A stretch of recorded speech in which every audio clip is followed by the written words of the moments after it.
Hi, welcome back to ರುಚಿ cooking recipes. ಇವತ್ತಿನ recipe ಮಾವಿನ ಹಣ್ಣಿನ ಜ್ಯೂಸು. ಅದಕ್ಕೆ ಬೇಕಾಗುವಂಥ ಇಂಗ್ರೀಡಿಯೆಂಟ್ಸ್: ಹಾಲು ಒಂದು ಅರ್ಧ ಕಪ್ಪಷ್ಟು ತಗೊಳ್ಳಿ, ಒಂದು ಮಾವಿನ ಹಣ್ಣು, ಮತ್ತು ಅದಕ್ಕೆ ನಮಗೆ ಸಿಹಿ ಅಂಶ ಎಷ್ಟು ಬೇಕಾಗುತ್ತೋ ಅಷ್ಟು ಬೆಲ್ಲವನ್ನು ಬಳಸ್ಕೊಂಡು ಮಾಡ್ತಾಯಿದ್ದೀನಿ. ನಿಮಗೆ ಇಷ್ಟ ಆದರೆ ಸಕ್ಕರೆ ಹಾಕ್ಕೋಬೋದು, ಇಲ್ಲಾಂದರೆ ಬೆಲ್ಲನ ಬಳಸಿ ಜ್ಯೂಸ್ ಮಾಡ್ಬೋದು.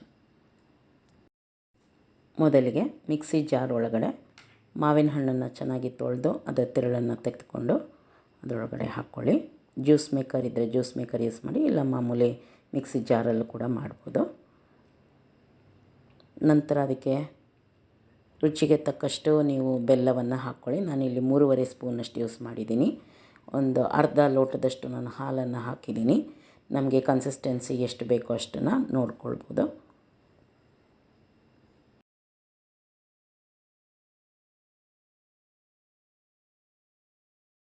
ಈಗ ಮಾವಿನ ಹಣ್ಣಿನ ಜ್ಯೂಸು ಸವಿಯಲು ಸಿದ್ಧವಾಯಿತು. ಈಗ ಮಿಕ್ಸಿ ಎಲ್ಲ ಮಾಡ್ಕೊಂಡಾಗಿದೆ. ಲೋಟಗಳಿಗೆ ನಾವು ಬಗ್ಗಿಸ್ಕೊಳ್ಳೋದು. ಡಿಶ್ ಔಟ್ ಮಾಡೋಣ. ನಿಮಗೆ ಕನ್ಸಿಸ್ಟೆನ್ಸಿ ಸ್ವಲ್ಪ ತಿಕ್ಕಾದರೆ ಅದನ್ನು ಮಿಲ್ಕ್ ಶೇಕ್ ಅಂತ ಆಗುತ್ತೆ. ನಮಗೆ ಎಷ್ಟು ಬೇಕೋ ಅಷ್ಟು ನೀರನ್ನು ನಾವು ರುಬ್ಬುವಾಗ ಹಾಕ್ಕೋಬೋದು, ಗ್ರೈಂಡ್ ಮಾಡುವಾಗ. ಈ ರೆಸಿಪಿ ನಿಮ್ಗೆ ಇಷ್ಟ ಆದಲ್ಲಿ ಫ್ರೆಂಡ್ಸ್ ಫ್ಯಾಮಿಲಿ ಜೊತೆ ಶೇರ್ ಮಾಡಿ. Thanks for watching.